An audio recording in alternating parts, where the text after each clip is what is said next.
Welcome to the Intercut podcast channel, where we go over the latest in TV, movies, and entertainment that people just can't cut away from.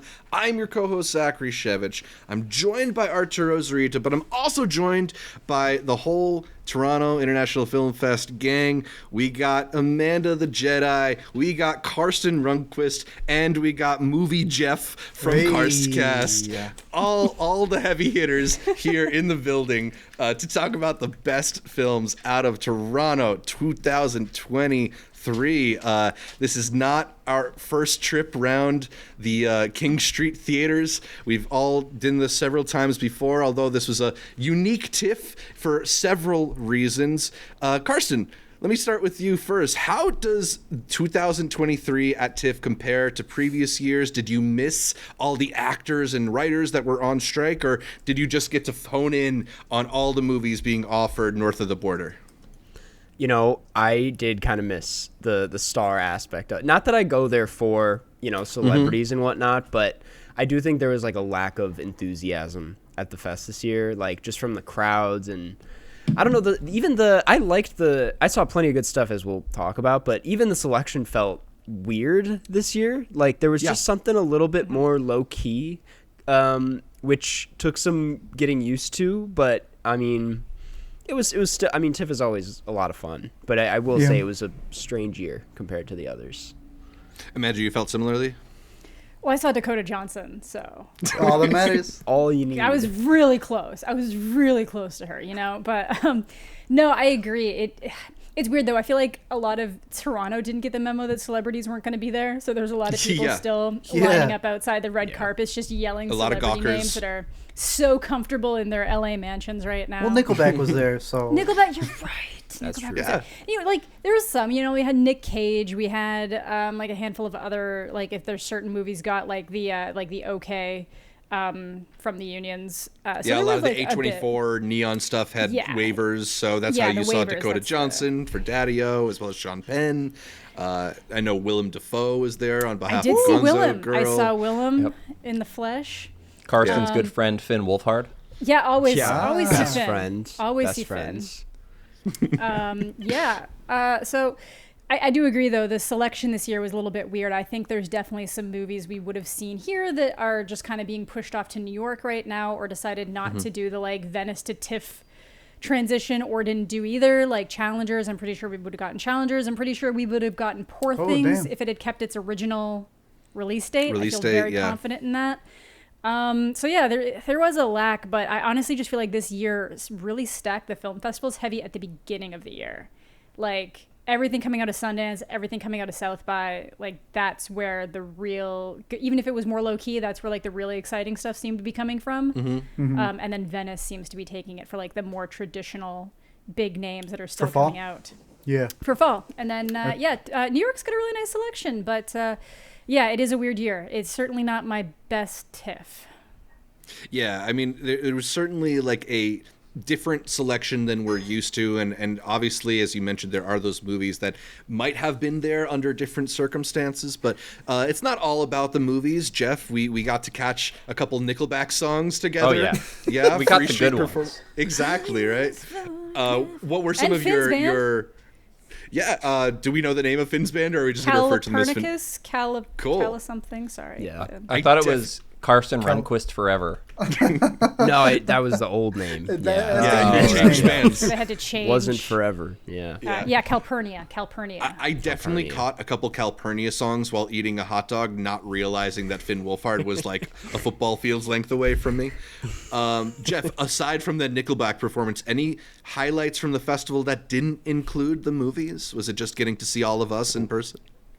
It was getting to see like all of you, especially Art. Yeah. A little hello goodbye. I saw Art for 10 minutes. And a very important 10 minutes. Yeah, I actually Karsten didn't get in until the second day. Ridiculous. So I cried the first night. Late I'm surprised he showed. But it was the same as last year, which was my first year. Just fun seeing movie people that I knew virtually. It was a really good year for that, I find. A Yeah. lot more time just to kind of grab a quick drink or a bite to eat. Hey Lucy's. So that was real fun. Lot of I Hey literally Lucy's. stepped out of my, getting my press badge and walked right into Art and Alina. Yeah, Kismet, the first day, yeah. immediately the first day. And then I was walking somewhere else and ran right into Jeff. So, it all worked And you out, bought me man. a salad. I did. And then that's Thank you how for I the saw salad. Zach. I was like, I Yeah. just saw Zach and Caitlin walk by. Yeah. And then we I mean, hailed them over. That's one of the fun things about how compact the festival has become. Yeah. All 5 of the theaters are on like 1.5 blocks or something like that. So Yeah. even if you're not like arranging to go meet somebody somewhere, you're often just walking past the street and seeing people, or walking past the street and seeing Matt Johnson, the director of Blackberry. I had Karsten talk to him for a little bit, or maybe got talked at for a little bit. I walked. Oh, yeah, talked at. Let's make that clear. Of course. You met him. Yeah, for sure. I met him. I got a few words in. I actually, yeah, he's like, it's so funny. He's just kind of like such a Toronto man. I walked past him like 3 separate times. Like, he's just all over the place. But yeah, Yeah, he's a local. He's a frequenter, Yeah. I think, of the festival. local legend. Yeah. Yeah, so maybe a little less celebrity spotting than usual, but still plenty of time to watch movies. We have assembled the top 10 movies that played at TIFF 2023. We put all our brains together and voted on our favorites. We scored them according to F1 standards. Jeff, I'm sure that you can quickly rattle off an explanation of the F1 scoring system, right? No, that's I'm the editor for an F1 Yeah. YouTube channel. I don't really watch it that much. The point is that the movies higher up on our list get more points than the movies lower on our list. Not that difficult to figure out, but we'll talk about what movies collectively made up our top 10s, as well as some honorable mentions. Let's get into it with our number 10 choice, a movie that I did not get to catch, and I regret it because everybody else who's seen it has told me it's great. Amanda, can you talk a bit about His Three Daughters at the number Ooh. 10 slot? Okay. This is a movie, a lot of people are saying that, it could be a stage play. And sometimes that's like an insult. But it still really works incredibly well as a movie. It is a very performance-driven movie starring Natasha Lyonne, Elizabeth Olsen, and oh my God, I can't remember the last one's name right now. Carrie Coon. Carrie Coon. Carrie, thank you. I can only remember her This last is name. Tracy because Letts. you just Chicago can't say native. that word Yeah. alone. Sorry. It just incredible strong performance of these 3 daughters coming back together to stay with their father as they're basically expecting him to die. You never see the father for, the large majority of the movie. He's just kind of this beeping noise from within his room. And it's just kind of all of these unresolved emotions that they've had as a family, because it's a lot of like, he had 2 daughters with one woman and then married a new woman, and that brought another daughter that adds into like the dynamic. It was just like really, really beautiful performances, and you kind of go through it thinking like, okay, well, this person is being unfair, and then it kind of flips when you're like, no, actually, this other person's being really unfair. And they all kind of have these very distinct personalities, and the way that it ends is just this most beautiful thing, and like it's this full gut stab of an ending that really elevates it, in my opinion, out of being just like a really solid character-driven drama into this thing that's like, holy shit, that's gonna stay with me. So I don't know if other people agree, Yeah. but yeah.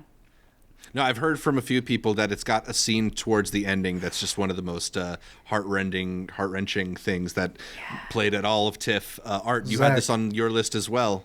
Yeah, I was going to say, I know you didn't like Mother Couch, but I think you'd like Father Couch. I think that moment that you're thinking about Father Chair. is Father Chair, is elevated to a degree that it just works with the way that they try to tell the story. I think all the performances stand out. And like I was telling Zach earlier, if Natasha Lyonne is the most normal one out of the group, that should tell you what's happening with these other 2. But Yeah, Elizabeth Olsen was a little weirdo.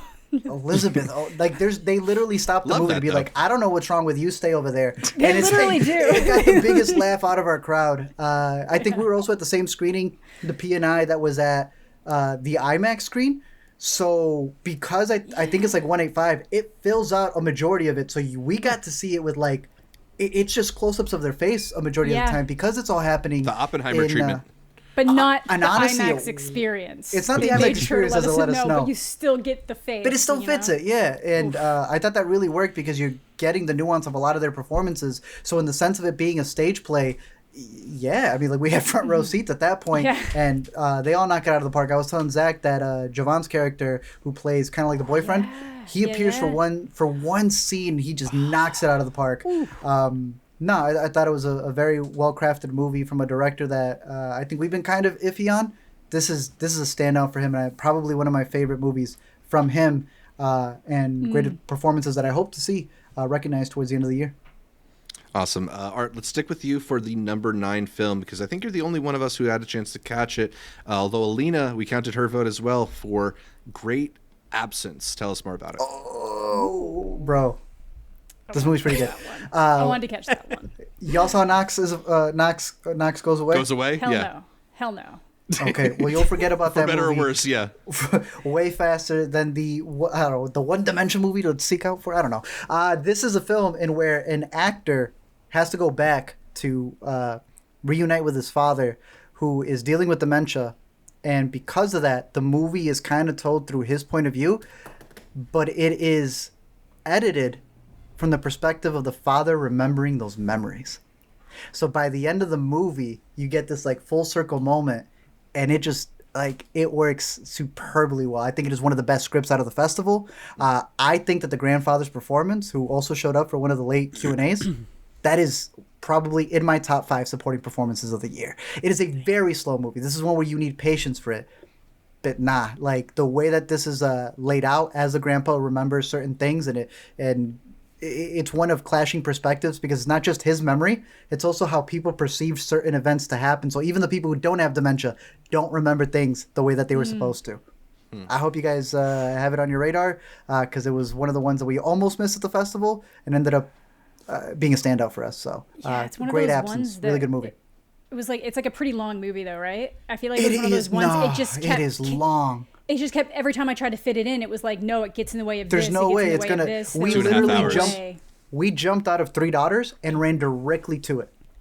We walked in right as they were doing the TIFF intro land slate that they have at the acknowledgements. beginning. Yeah, the acknowledgements. We went in there, acknowledged, and went straight to the movie. The Bulgari. Exactly. I thought it was a really good movie. That comparing it to another slow movie that we saw, which would have been the Evil does not exist. Evil does not exist. Where at the same, you're sitting through it, and while it's very long, it does come into play in the film. Same thing's happening here because they do a lot of production designs and the way that people recall certain things. They'll change around the set also. So a patient movie, but I think it's worth it if you give it a try. All right, Great Absence at our number 9 spot. Let's go back to Karsten for number 8, the latest from Hayao Miyazaki, The Boy and the Heron. What did you like about this one? I just put a video out on it. So I might repeat a lot of what I said there, but I think it's one of the best examples of like who he is as a filmmaker, in my opinion. I think to some people, for that reason, it might feel a little bloated because it's throwing so much into one film. And I'm actually like genuinely surprised that I'm kind of one of the only people like going crazy for it. There's a lot of like lukewarm reviews, which I totally get, but I thought it was just incredibly imaginative and filled me with so much childlike wonder and made me so, I don't know, excited to see whatever was behind the next door. It just like kept kind of like topping itself until it all just kind of collides together in the end in this like giant message about like legacy and what you leave behind and like the like you could look at it as this meta film. I don't want to spoil the film for anyone that hasn't seen it, but you could look at it in a meta way of like being about Miyazaki's career, which it very much is, which the more I thought about it, the more I thought it was really funny to read it as like him talking to Goro Miyazaki and just knowing their relationship. That made me laugh. And I was also like, damn, when Miyazaki dies and Goro's in charge of the company, it's over. Yeah. It is over for Studio Ghibli. Anyway, but I also think like it could also be looked at like in a broader sense, like less about just him, and I feel like people could connect to it in their own ways and like looking at their lives as these worlds they've built out, and like, I don't know, just looking at what you left behind in your life, and how you let the people in your life enjoy it and make use of it. I know that all sounds very vague, but I don't want to spoil the movie. I just think it's, I don't know, I thought it was really beautiful and really kind of everything I wanted out of a final Miyazaki movie, because I don't, it would be so weird to make another movie after this, in my opinion. I think he is. I know, and that's just Would that change bizarre. how you feel about it? Absolutely not, but I do, like I said in my video, I don't even like trust that he's gonna make another movie quite yet. Like, I won't believe it until I like know it's in production. Right. But yeah, no, it wouldn't take away from I don't know how great this film is. Totally. Yeah. I really loved Jeff, it. you had this on your list as well. What'd you like about The Boy I and the did. Heron? I mean, a lot of the same things Karsten did. I'm not as much of a Miyazaki, like, fanatic. I've probably seen 5. But the childlike wonder element, I always try to pinpoint how you can even achieve that. And I think it's that the films have these elements that are so weird that even adults can't understand them, which makes you feel like a child because it's like a completely new thing you've never seen before. That's like another thing, is that a lot of people I've seen criticize this for, and it's valid criticism, but a lot of people are like, it's just one random goofy idea after another, which I'm like, yeah, but I kind of feel like it just lets you into this like childlike perspective just that much more, and everything is so, I don't know, weird and surreal. It's because normal things that are normal to us are very weird to children because they haven't been alive to experience them.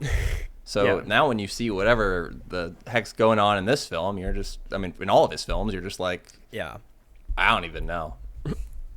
This might be a hard question to even answer, but Karsten, where would you rank this compared to the other Miyazaki films?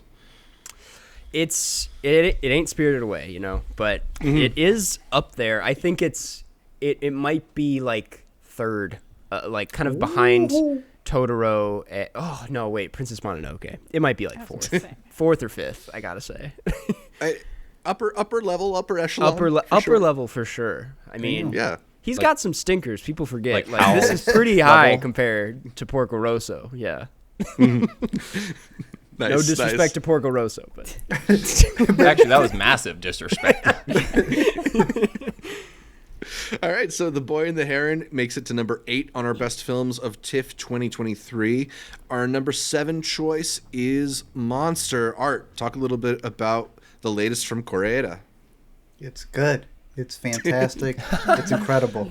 We have a slew of movies this year that we were mentioning are all about teachers having to deal with students or whatever coming at them, and I felt that was a big theme that the programmers really connected with this year, and I think this was one of the standouts just because of the way that it's told. I think Zach was calling it that was very Rashomon-esque because of the perspectives, and we were also mentioning how this is more of a thriller than all of his other ones. I think he usually has this kind of floaty nature to you just following the characters, seeing what happens next. And here it's very structured in what perspective you're getting that alters how you see the next set of characters and then eventually the kid's perspective. But I thought the performance in this were strong, and like I can't wait to rewatch it because I think once you learn more about, especially the faculty, it makes you see things in a different way. But I really I love the movie. I think it's fantastic. He's never made a bad movie, in my opinion.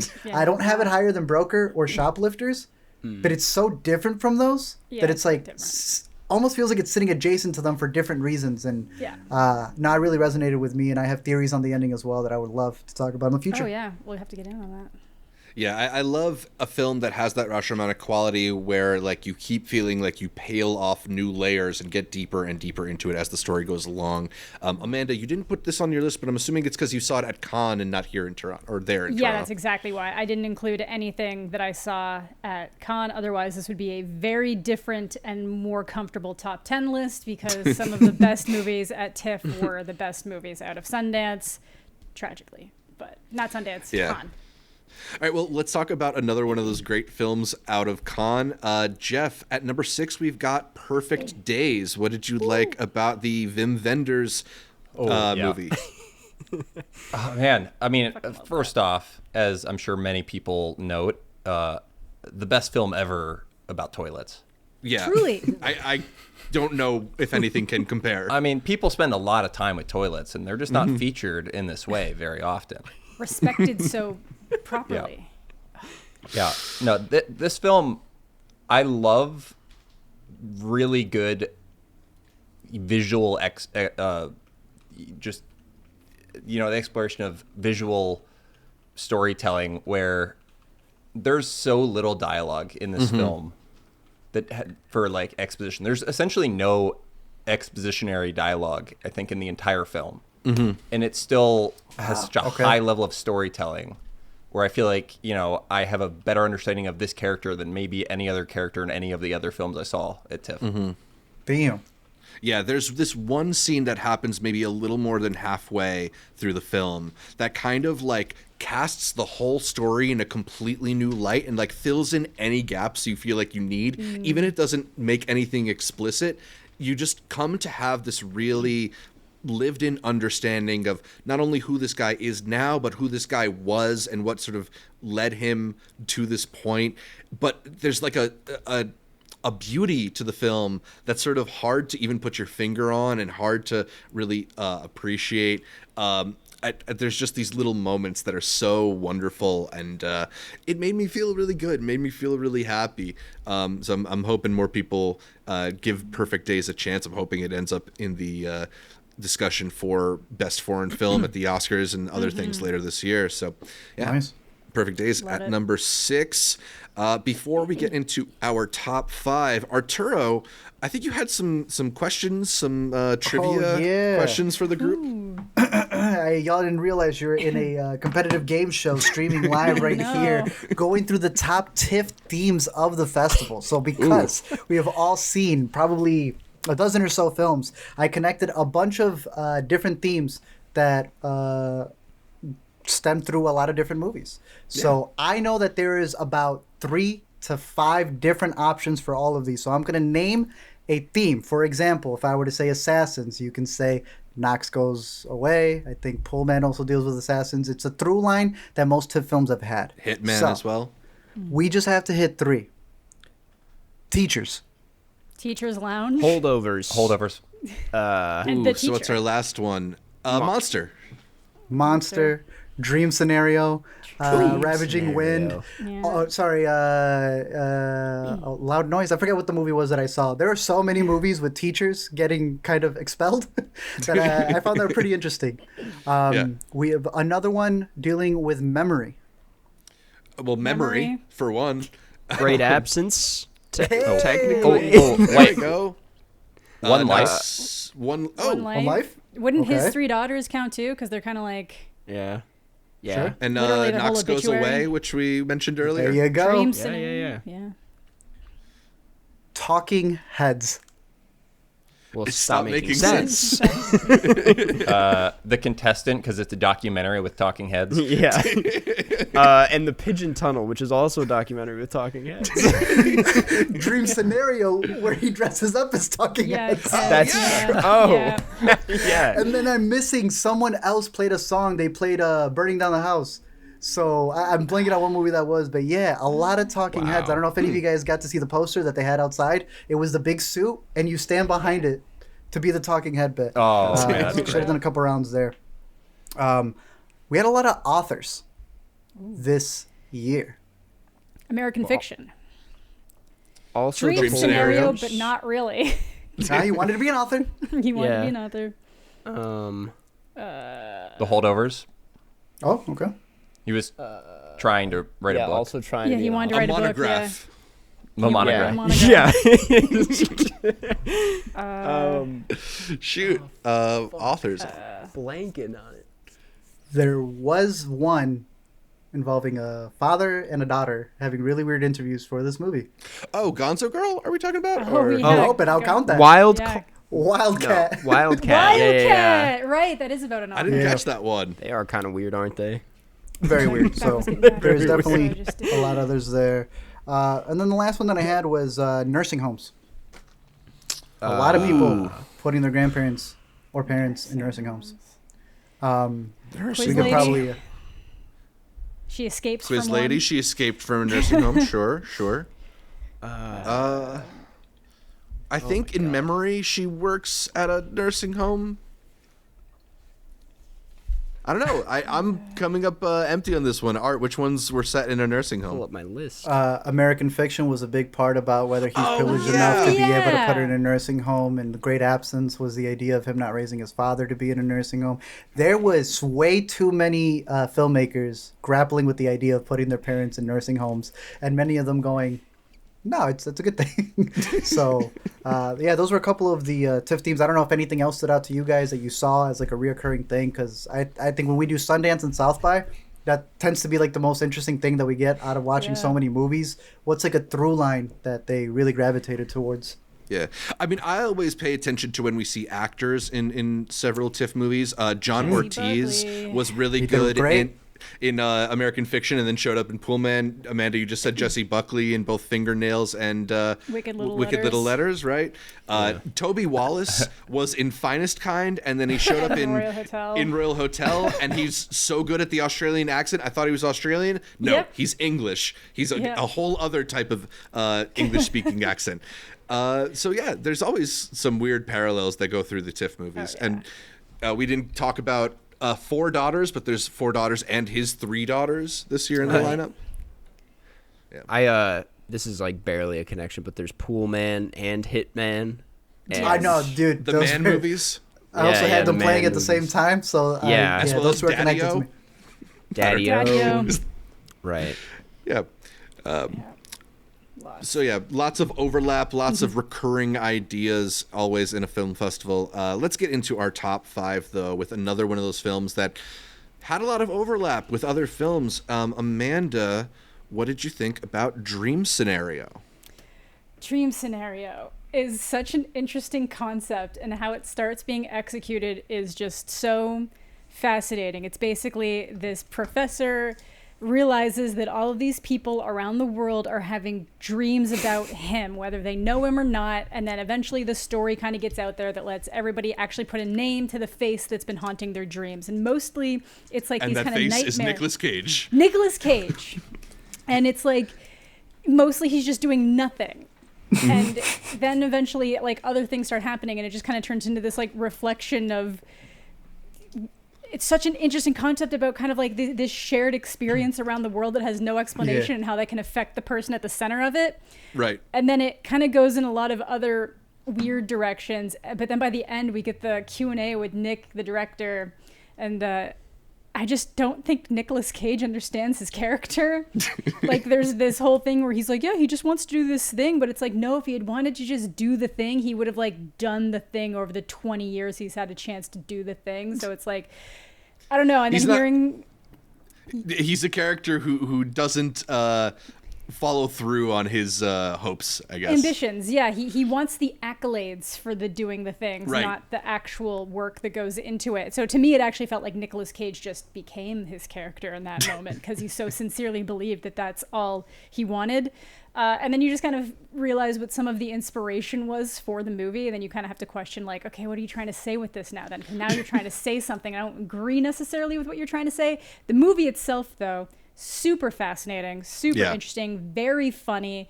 And then it will probably spark debates of, like, can you get on certain people's side for particular behaviors? When does it go too far? When I don't know. It's going to be, once people start seeing this, I think it's going to be a really interesting one to talk about.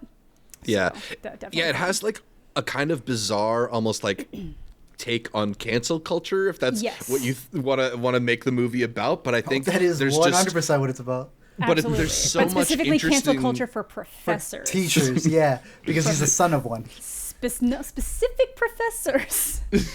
They're They're there's real. just so much like interesting context, and the way that they create certain situations is so like goofy and imaginative and out there. And most of all, I just found this movie to be hilarious. Karsten, I think you also agreed that it was a lot to laugh at in Dream Scenario. So funny. It's so funny. I won't go into specifics, but there's a fart joke that had me laughing for like 5 minutes straight. I could not he stop deserved laughing. that moment. He deserved that Yeah. moment. It was you know? so funny. Yeah, like the fart joke is like very, very basic, but like a perfectly timed fart joke. Nothing great. beats In the it. perfect Nothing So beats it. scenario? perfect. Yeah. Yeah. I mean, I feel about the same as you guys. Like, it was also produced by Ari Aster, which is why it shares a lot of similarities with Beau's Afraid, where it's like, for the first hour, Yeah. I thought it was one of the best movies I'd ever seen, and then it kind of falls off a little bit. And it's like kind of a miracle that you can just, it really is just things happening to a guy and him not making a whole lot of active decisions, which is like really hard to pull off. And this film, because there's just so much good shit going on, like great, like a lot of like interesting sound design and editing, and the cinematography was beautiful. It's like, it just keeps it very engaging and hilarious. And yeah, I mean, I want to rewatch it like right now if I could. It's such a good time. It's one of the are ones. It's one of the ones that I'm most curious to see it out in the world and people responding to it, because it's so wild and so funny. Can I say one quick thing? Is that it suffers. A24 has this problem where when they don't know how to end a movie, they do a certain thing to a character, and it's getting noticeable and annoying. And that's all I'll say. It's fucking annoying at this point. As someone who has not seen the film, that makes me very interested to see it. Nice. When you see it, you're just like, oh, come on. Does it have a date? I don't know if it has a date, but I'm hoping it's soon. I don't know. There's a joke in the movie about how he wanted to call something Dream Scenario, but they had to change the name of it, and he's like, "That's not fair. I wanted the other name." So if they go that meta, and eventually change the name to that alternate, That'd be funny. I November don't know. 10th. That'd be extra funny. They're saying November 10th. Oh really? Ooh, Hell yeah. nice. That's exciting. On All right, Netflix. so Dream Scenario is our number 5. Let's go back to Amanda for our number 4 pick, the Anna Kendrick directorial debut, Woman of the Hour. Yeah, okay, I think this one is still my number 1. Oh, Nice. This was just so surprising. I went into this being like, okay, I like Anna. I'm going to give it a go. It might be fun. And she blew me out of the water, both with like the movie itself and her direction of it. There's so many first-time actor directors at this festival, and most of the movies have ended up being like very lackluster to downright horrible. And this has such a clear action vision. It's very transgressive in how it films certain scenes in a way that like doesn't feel exploitative of the situation that's happening. It just comes across as like very angry that this is a thing that happened in real life. Basically, this is it's everywhere now. This isn't a spoiler. I'm not going to go full detail, but it's basically in real life, there was a serial killer who featured on an episode of The Dating Game. And this was in the midst of his crime. So this is kind of going around. It does it like a non-linear thing where it shows his time building into the show, the girl who was the contestant on that episode of The Dating Game, and how she builds into being on the show. And then it kind of jumps around to some of his other crimes and then certain very harrowing things that happen. And I just love that while this is focused a lot on Kendrick's character, who is the woman on the dating show, she still really lets the characters that need to shine by the end. It pulls it back away from her and making her the star, and really focuses in on this like individual who needs to be the center of attention in this specific thing. Overall, I think it's like really, really, really fantastic. I've been saying this a lot. I know that if you're acting in a movie that you're directing when you're an actor, your AD is doing a lot of the work for you. There's a lot of other people around doing the work for you. I find it's the scenes she's not in that are the most impressively shot. So you think that she'd have to be the one behind the camera at that point, the one making decisions. So I thought it was really good. I think the performances were all really great.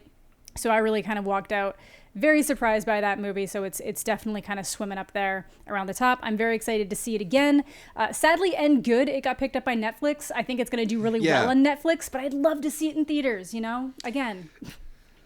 Yeah, I mean, it's always the kind of like pluses and minuses of getting picked up by a place by Netflix. It's probably going to be a movie that gets out there and lots of people are going to have access to, hopefully not too long from now. But at the same time, like, it does end up sometimes on their big content pile, and will it just sort of get lost in the algorithm, or will it have its chance to have a real moment? I've heard a lot of people compare it to Zodiac in the way that it has some very chilling, suspenseful scenes, and I don't know if I quite put it on that level, but I did really respond to this one. I think it's it's so tense to watch. It reminded me of the thing that How to Blow Up a Pipeline does, where it will build and build to a really fraught moment and then pull you out of that and drop you in a different part of the narrative in a way that does relieve the tension, but also keeps you on edge because you don't quite know what's about to happen next. So I really enjoyed the structure of this one. I thought Anna Kendrick was quite good in it as well, playing that woman on the dating show. It's sort of like a performance that feels a little bit more modern than the movie around her, but I think it ends up being almost like a commentary on the time period as well.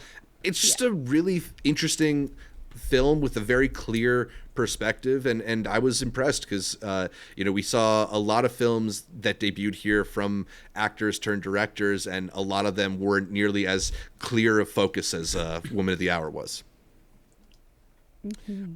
All right, let's launch into the top three with one of my favorite films of the fest. I think I put it number one on my list. It is the latest from Ava DuVernay.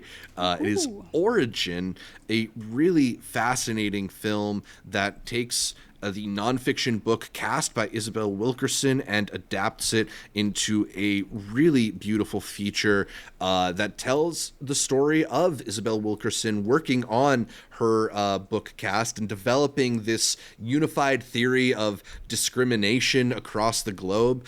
It is in its way kind of like a investigative journalism film, except instead of like focusing on a crime or something like that, it focuses on this thesis she's developing. It's sort of like Spotlight if the thing she was uncovering is how discrimination is connected. And I thought it was a extremely heady and complex idea that was somehow morphed into this very cinematic vision from Ava DuVernay. There are so many like painterly images that do so much of the telling for you, and the way that the film is able to take you through this journey that is not like a traditional narrative but really still gripping. I was really impressed by. It's not the kind of subject that lends itself inherently to being adapted to this type of movie, but Ava DuVernay's found the kind of like heart at the center of the story while not sacrificing the intellectual heft that is necessary to take on a topic as wide-ranging as this film tries to be, because it spans several decades. It hops across the globe. It does so much. It's so ambitious. And I feel like it still kind of holds together and feels of one piece. I was really blown away by this one. Art, I know you were also really taken with it. We both walked out in a bit of a stunned silence from the film. What did you like about Origin? And Shane as well. Shane came out with us. He goes, "Hey man, how you been?" Shout out Shane. He got to actually say hi to Ava. He was sitting right next to us. No, I thought it was also just as great. There's the like shots that they'll have of Ingenue's character like researching things, and they'll like perfectly put all the books out. I'm like, yo, this lady's annotating. Like it's all of her sources just spread out on the frame. Footnotes. Yeah, and I just I love seeing characters on screen figure things out and learn and go through the process of maybe getting something wrong and then figuring it out along the way. I think that especially like nowadays we learn so much just from other people making mistakes, and here it's like someone going out of their way to be able to properly research something to come to a conclusion. And I thought she carried it with a fantastic performance and a really good script. Yeah. Really was a standout for me from the festival, so I'm hoping it there is one continues to be in the conversation. Who's got terrible hair. I'm going to leave that there unless they fix it, but it looked horrendous, and that's all I'm going to say because it's a spoiler. Karsten, your hair is good. Don't listen to him. His cameo in the movie took me aback. Yeah. All right, so Origin takes the number 3 slot on our top 10 films of TIFF. Before we get into the top 2, I want to hit up some honorable mentions. So we'll start with Jeff, who is the only one of us, I think, who watched The Zone of Interest in Toronto. I know Amanda was impressed by that at Cannes. But Jeff, what did you Yeah. take away from the Zone of Interest? I know that was not the most fun watch you had in Toronto. Yeah, and that was the first film I saw Yikes. at TIFF. Showed up, went to sleep, came there in the morning, saw the Zone of Interest. And ruined your day Now- from there. Yeah. No, then I bought him a And- salad. Oh, Yeah, true. and then That I made up bought for a it. salad. Yeah, I was crying tears into the salad. So I'm sure that for people who have seen this at other festivals, this if this was like actually something ranked by everyone for TIFF, it would be in the definitely top 5, I would think. I would It, say. it sounds like it. I would Yeah. say. It would be up there. Can't wait to see it at New York. Yeah. Chicago. Yeah, but it's just a film that I've never seen. I've never seen a slice of life film that's humanizing in more of an educational way than humanizing for the purpose of trying to make you really see Empathize. their Yeah. You're not empathizing as much as humanizing for the sake of trying to wrap your head around how someone who does mostly normal person things can be this type of person. Yeah, it never The really feels like banality of evil. empathy. Yeah, that's it. It Exactly. doesn't feel like empathy. It's more shocking. Yes. Understanding. Yeah. Right. It's It's like, seeing what the their fuck? lack of empathy. Exactly. Yes. And I've been to Auschwitz, and just having this as kind of a piece to accentuate that experience in my head of what really went on there is a very fascinating thing, and it's just a very well constructed film that I think it's such a difficult subject to have people take completely seriously as a viewer, because you have to be like, if you get taken out of it for a second, I think you're done. And it's just so well done that It really slow builds it so great. Like, you just kind of notice some like barbed wire in the background, some smoke every now and again, a couple screams, and then it Yep. really starts kind of being like, oh, Yeah. yeah. Yep. Yeah. The only thing I didn't like was the ending is like When it I'm does still the thing undecided. where it starts cutting. Yeah. Yeah. I don't know if it felt like it needed to be like, hey guys, this is what you were watching. So I it's know. like, I feel Gets like a we all little too knew explicit. that. little bit. Yeah. Without Yeah. spoiling, it just feels weird. But I like Yeah. the scene. It's hard to kind of Interesting. wrap around it. Yep. Although It I is hope what we're I've not seen. spoiling the Holocaust for anyone. I feel like that would. Wait, it's Hopefully about we're in the what? clear, No. but you never really know. Yeah. Especially on YouTube. I hope. I hope no one watches this film and is like, "Wait, what? Is this real?" Trying to think of the guy who finds out about the Holocaust at a Toronto International Film Festival screening of Zone of Interest. But Imagine Yeah. that origin. I was like, wait, they did what? Damn. maybe somebody is finding out about the Holocaust, not just from Zone of Interest, but from One Life, because it's another one of your honorable mentions, Jeff. Maybe you just got a thing for Yeah. that era of Germany. Well, he's Jewish. Okay, I just want to say I'm Jewish, so I'm not. But okay, One Life is very much a standard, well-made British biopic. I feel like that's its own genre, where they do a much more straightforward biopic, where they're like, we're gonna make sure this is factually accurate as much as possible, and then worry about emotion second. But the story it's telling for me is just such a great story, and Anthony Hopkins is really good. That it's just it is like an emotional film to watch, Yeah, and I mean, especially the screening at TIFF. Yeah. I mean, I don't know premiere, if I the premiere one. Yeah, the premiere. Yeah, right. Which I was at, and I don't know if I want to say what happened because it's what the film's about, and I don't know if Say it, The Zach can clips cut it are out out. there. Okay, yeah. I mean, if people aren't aware, this film is kind of started. There's the clip on YouTube where everyone sees this guy who saved a bunch of children. He helped them escape Prague, and there's a clip years later when he's elderly in the 80s where he was surprised by everyone else in this audience of a talk show were the children he saved. And at the screening in Toronto, a bunch of the people in the audience were these children today. Oh, wow. Or like descendants of them, basically people who or wouldn't descendants. be alive. Yeah, there's like I think wouldn't be there was at alive. least a couple. Yeah, exactly. There was like a Yeah. couple that were the actual children, and then there was like other relatives of them. Because Because obviously they're like 90, or Yeah. at least in their 80s. Yeah. Right. People talk about this idea of film festival fever, that like when you're at a film festival, sometimes you sort of get a little bit too excited about a movie, or you overrate it because of your experience is so good. But it's also a little bit like undeniable when you get to be like in the room for special moments like that. I mean, I could definitely see that being like an unforgettable TIFF experience. Yeah, absolutely. Jeff, one last one, not as connected to Nazis, although he has his own history with the genre. You had Nick Skull Wins in your top 10. I was a little bit negative on that, so I want to give you the Yeah. chance to do the Okay. counter argument. It's like, where are you going with this? Damn. Yeah.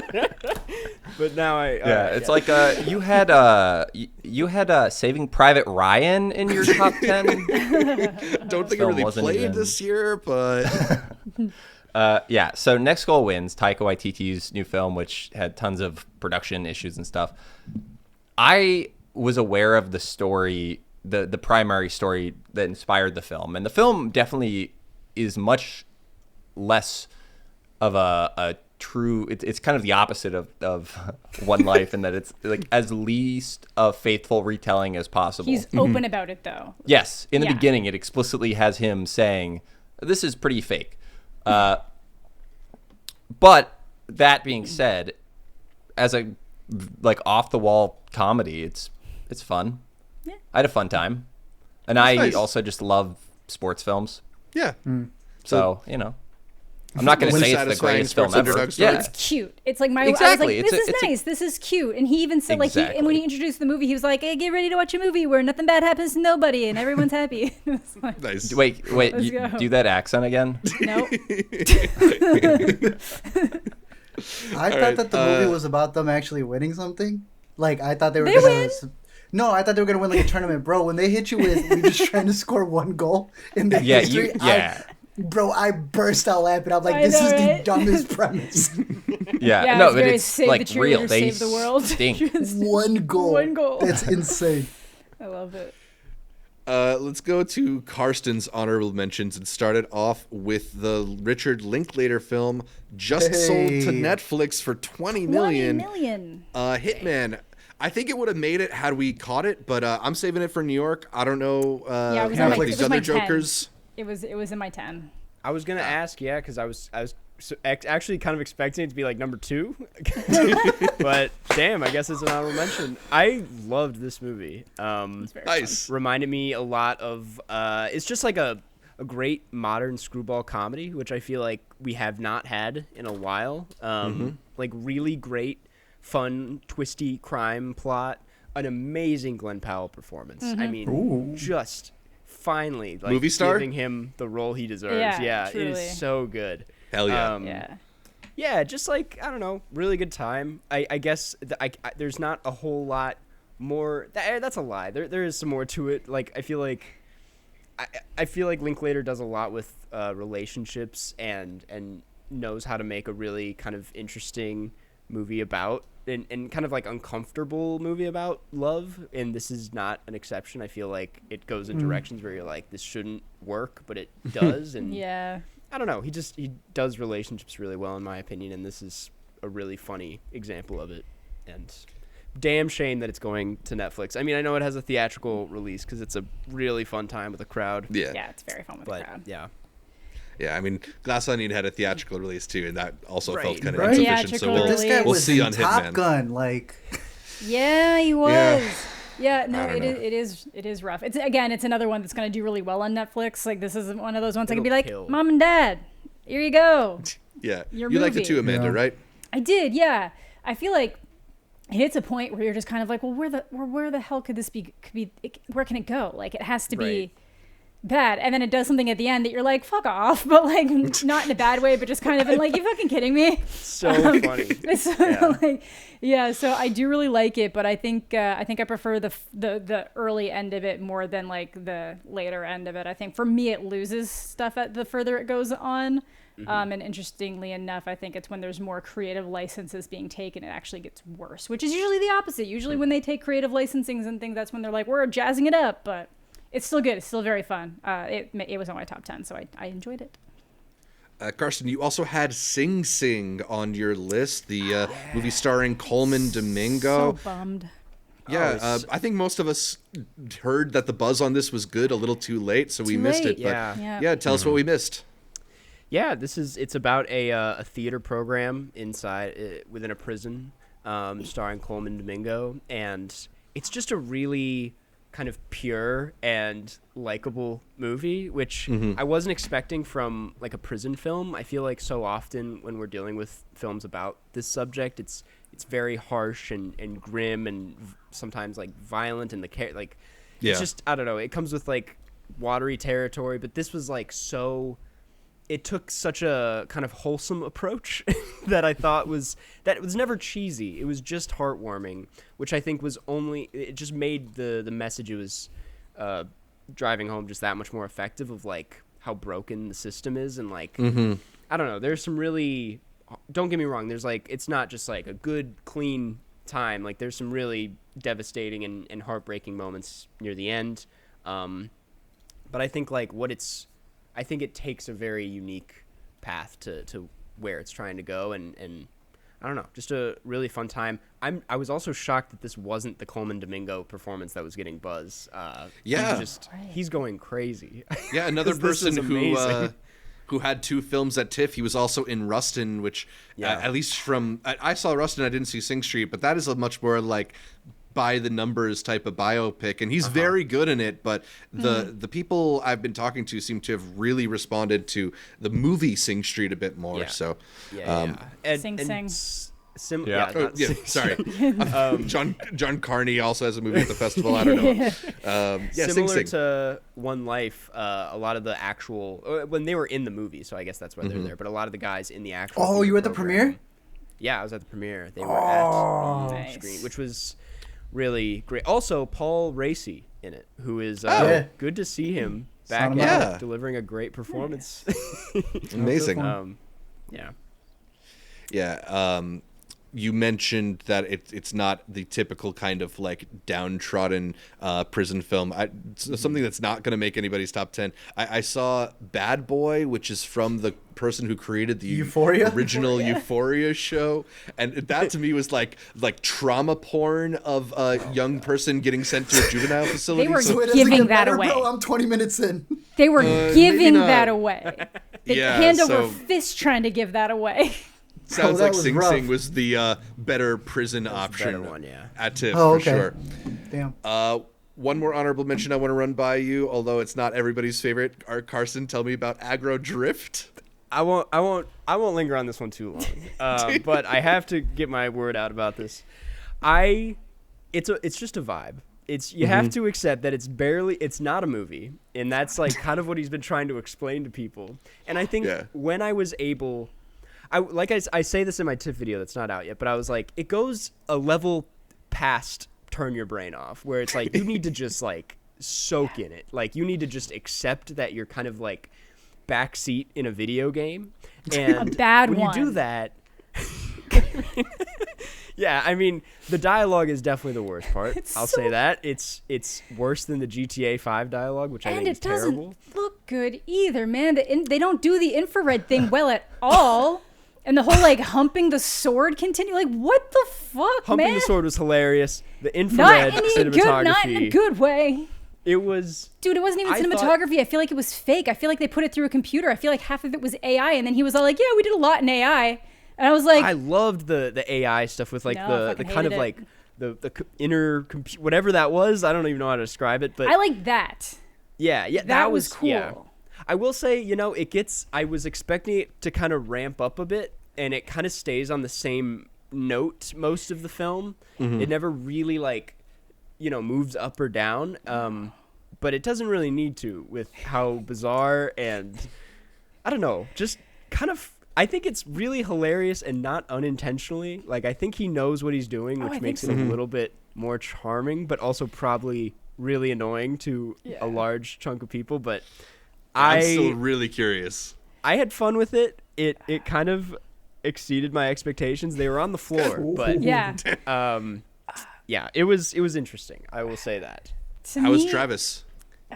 Fucking Worst part of the horrible. movie. Worst part of the movie. Trash. Easily. Garbage. God, Word up. that is actually it goes against everything he's saying because there's this random like dialogue, like this conversation about nothing in the middle of it where I'm like, all Wake right, up, let's do it. Let's wrap it. Sleep.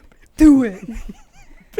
Do it. It's just So funny. fucking hidden Nike commercial. Like, I don't I'm even pretty sure fucking they know. also like repeat the same shot of Travis Scott like 3 times because Yeah. they didn't have that much footage, and it's just him like looking at the camera like that. Yeah, that AI It's- bot can only do so much when it doesn't have anything to work with. Okay, the reason why I don't think it's charming is because hearing him talk about the movie, I'm like, you don't give a shit about this. This feels like a huge fuck you. I don't think you put any care into this. So why am I gonna like suck your dick for doing All of something his movies vibey? kind of feel like a huge fuck you. No, though. this is worse though. This is like the worst he's ever fucking No, done. it can't be worse than Gummo. I mean, there's crazy. an I hate argument to be Gummo. made. There's an Here's the thing, I know a argument lot to of be people are like, made. oh, Gummo, I love Gummo. It cares It's so less. interesting. It I cares hate less. Gummo. It makes me want to throw up actively- like every 5 minutes. He's actively said in every interview, which I've watched every interview because I'm just that fascinated by this movie, that he made it because he was just sick of movies and he's so bored of movies that he was like, I just wanted to make something entirely new. So he And made a that's what movie? this is. So we made a PlayStation 2 So game? we made a Terrence Malick shitpost, basically. No, that's rude. He made a bad It's PS2 game. kind of Terrence Malick. He made a bad GTA cutscene that never fucking ends. Check it all out. right. Anyway, it's worth Could've checking written a out. book. I skipped Origin knowing Origin was a better movie to watch Aggro Grip because I wanted to be, I had to experience, I will had s- to fucking know. I will say it's the only movie at TIFF where the audience didn't do the ARG during the Dude, we might have been at the entire same scene. screening. No Really? The Bulgari, nine- no ARG. Yeah. Bro, we got an ARG at Pullman. Like, What time did you go? It was 9 p.m. 9:40. No, I went in the afternoon. That's what I mean. It's just the Aggro Travis drift fans. They don't know of what to. all- It's serious business. They don't know the of tip every customs. crowd, Yeah, I would have expected to be into fucking everything. I was expecting them to be clapping during the dun, dun, dun, dun, dun, dun, dun. Nothing. No bullshit. at the Nothing. Aggro Not. Yeah. I don't even think they want. I don't even think they clapped. I'll They say didn't this want to about clap for Aggro Aggro. Grid the. fans. Yeah. I got in to see fucking weird. Dream Scenario off of Rush for the premiere, so I got to see The Boy, The boy. Nick Cage. Yeah. I got into Concrete Utopia at Roy Thompson Hall to see that entire cast, and there was girls outside waiting to go see the dude from Parasite. Aggro Drift was the best position in line that I had, and they turned us away. Yeah. So I had to refresh. People love it. I had to refresh a shit ton waiting in the rush line, and one of them ended up opening for press. oh damn nice. So lucked All out. right, Amanda, but, you. yeah. You're not going to have aggro on your honorable mentions, but let's talk about Wicked Little Letters. What did you like about that Let's. one? A lot. It's really good. I think it starts with this quote, and it's just something like, more of this is like, hang on, this is more true than you'd think. Is like, it's not based on a true story, not inspired by true events. It's, this is more true than you'd think. And it's basically just these two women going kind of back and forth at one another because these letters start popping up in her mailbox, basically just calling her the worst turn of the century insults. It's like, you foxy little whore muncher with a this, you need a this up your fanny. And then there's been like 19 Zach texts something letters. And it's, yeah. So it's like Olivia Colman getting these letters, and they just assume it's the next door neighbor because it's played by Jessie Buckley, because she's crass, she's Irish, but the whole argument is this, like, I will say this to your face. Why would I be sending you letters? And it becomes this whole thing where she actually gets like arrested because it's harassment, and then it like amps up, and like hundreds of people all around, I think it's like Little Hampton or something like that, are getting these letters, and the cops are just like, well, it has to be you. And then it's one police officer that they, like, literally said, Lady Police Officer Moss. She has to call herself Lady Police Officer Moss. It's just so funny. But, like, it's like the only person who doesn't believe it. But it's like just this, like, brutal back and forth of like these insults building up, and then finding out why like certain people really don't like Jessie Buckley's character because she's not proper, not like a woman, and how that's affecting things. But it's like outrageously funny, like very, very fucking funny movie. Yeah. And then you find out that it was like all based on real events. These were real people. This is a real court case. Yeah, so I don't know why your description of it makes it sound like Banshees of Inisherin or something to me, but a little bit, but like way more overtly funny. It has like slightly similar vibes. The only thing I didn't like, I felt like, so Olivia Colman still lives with her parents, and I feel like the father was too much. He's like an asshole, but he goes into that realm that it's like not enjoyable to watch on screen anymore. It gets like overly annoying. Other than that, though, adored this. It was so fun. nice. Yeah. You also had Dumb Money on your list. This one's already out in limited release, but what did you like about Craig Gillespie's take on the GameStop saga?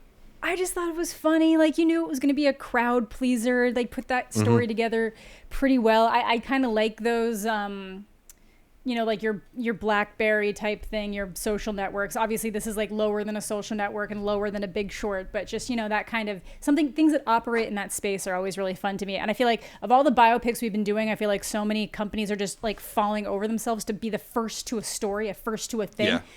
And it usually hurts it. Like She Said, way too soon for that to be coming out. Dumb Money is like the only one that feels like, yeah, this sparked off so quickly, is already over, and the perfect amount of time has passed to be able to like really accurately explain what happened in this particular situation.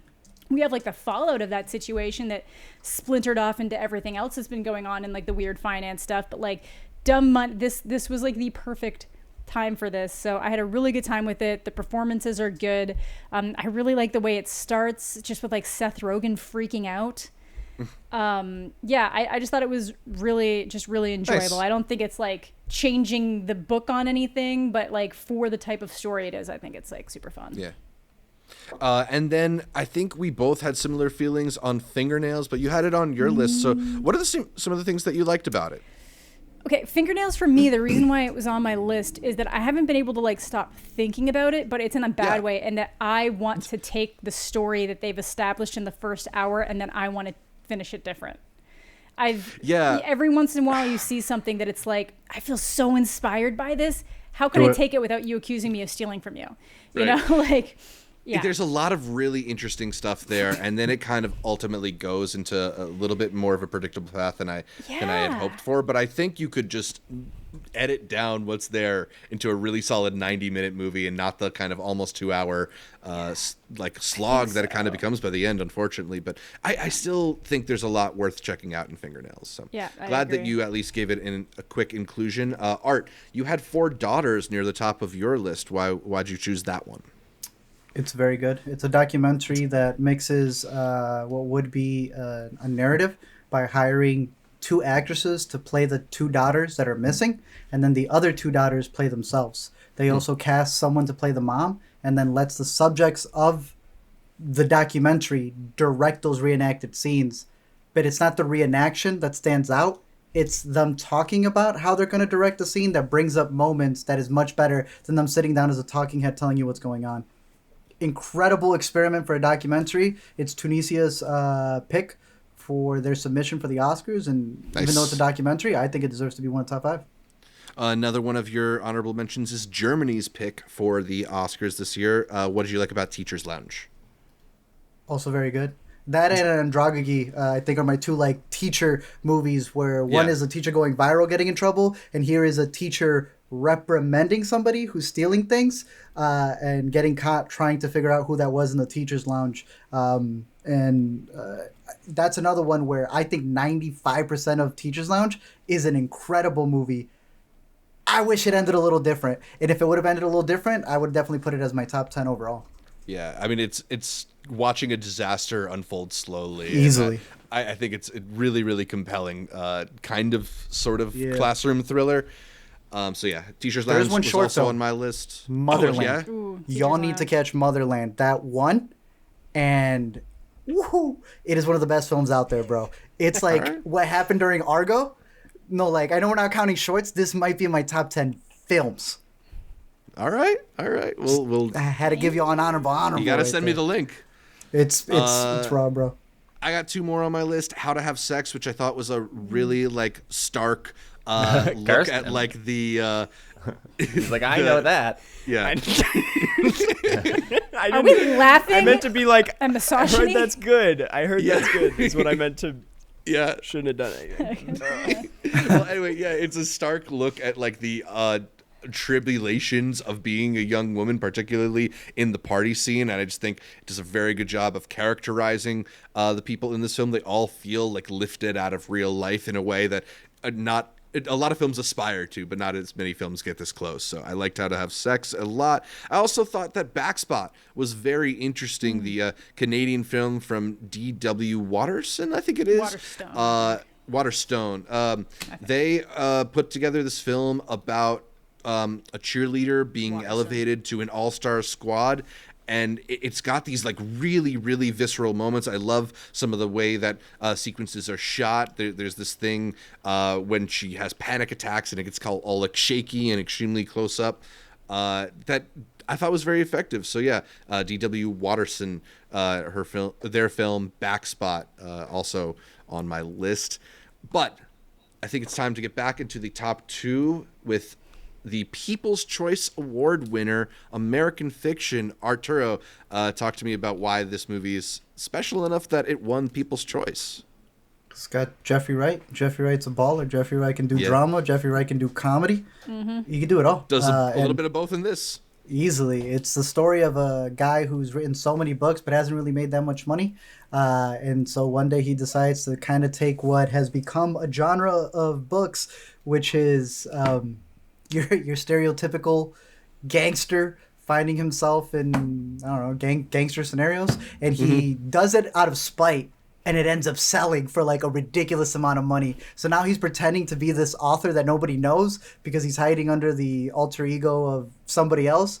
And it gets into a lot of nuances, not just in like, film industry, but the book industry, the journalistic industry, journalism in general, while also being a story that is promptly named American Fiction because he's kind of telling you this same stereotypical story that you find us in as gangsters or whatever else.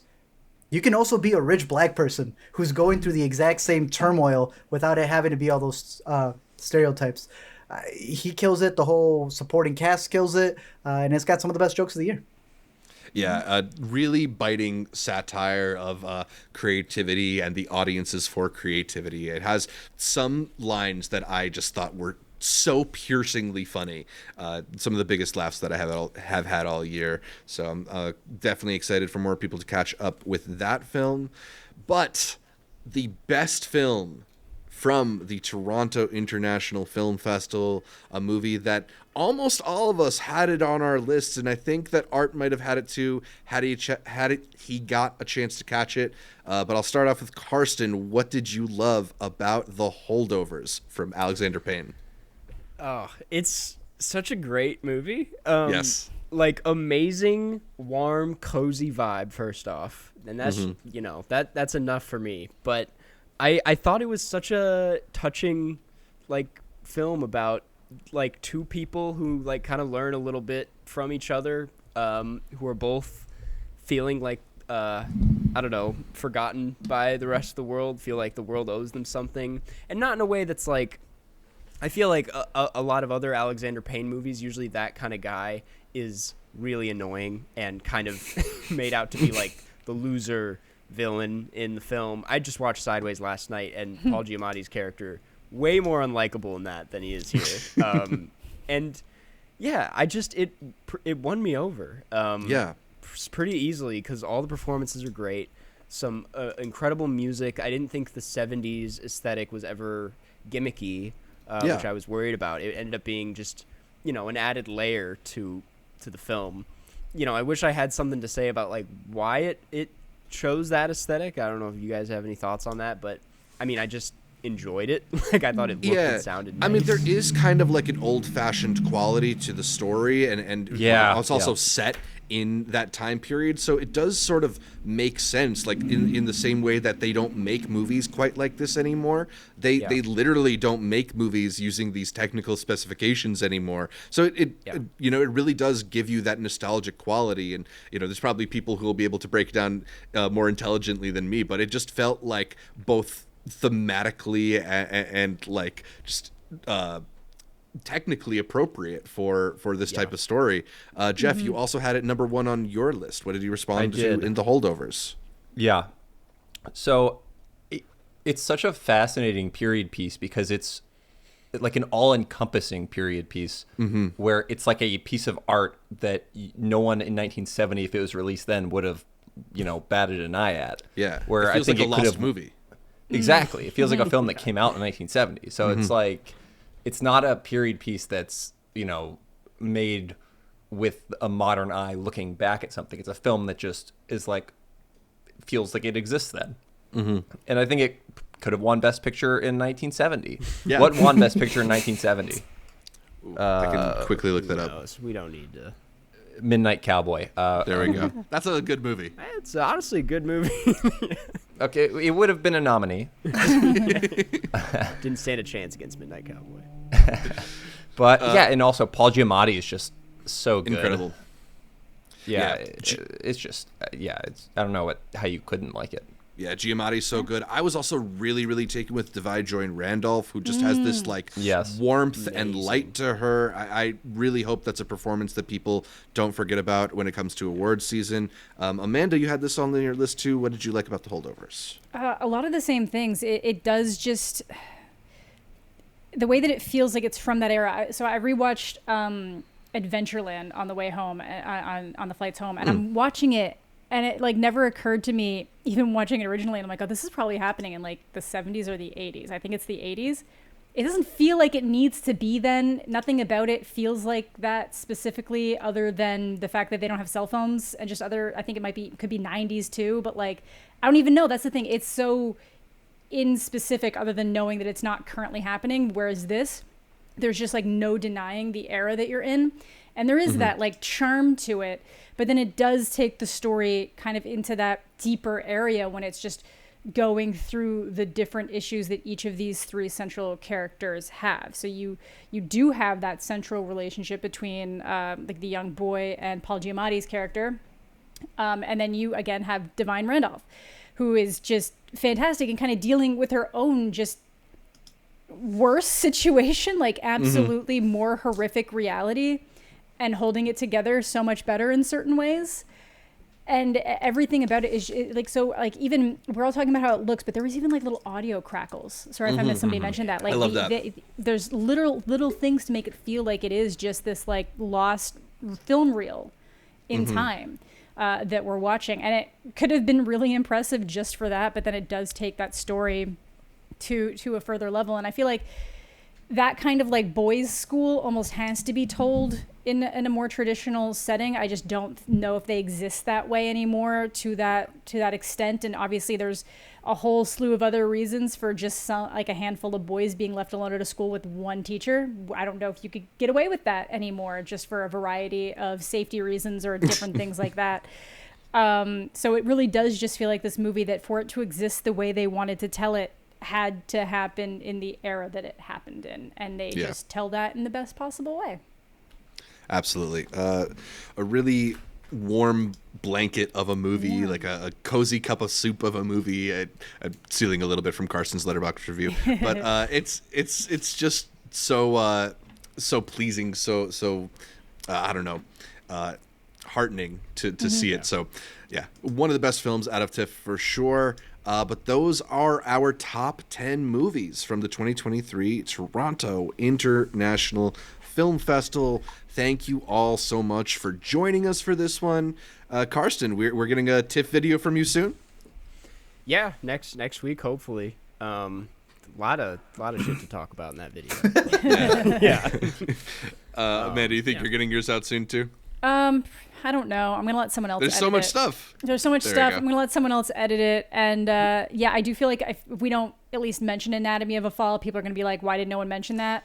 I Right, saw it right. at Cannes. I feel like a lot of people are catching it at a different festival. New or York. it fell under people's radars, or they didn't like it enough for it to be in the top 10. But we have talked about Anatomy of a Fall before. Yes, we have mentioned Anatomy of a Fall, so that is another movie that is good that played at Toronto.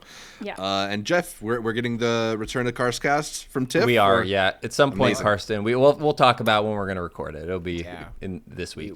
Yeah, sometime in the next year. You for guys sure. should have Yes, been yeah. recording and then We should have, just yeah, cut it and then out. cut out everyone else. Simulcast. Yeah.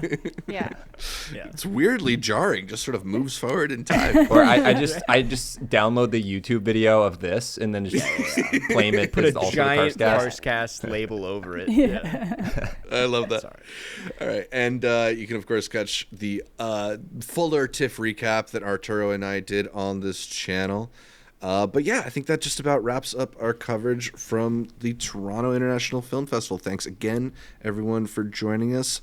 And until next time, we'll see you next year. Yeah, until next year, we'll see you at Hey Lucy's. Yeah.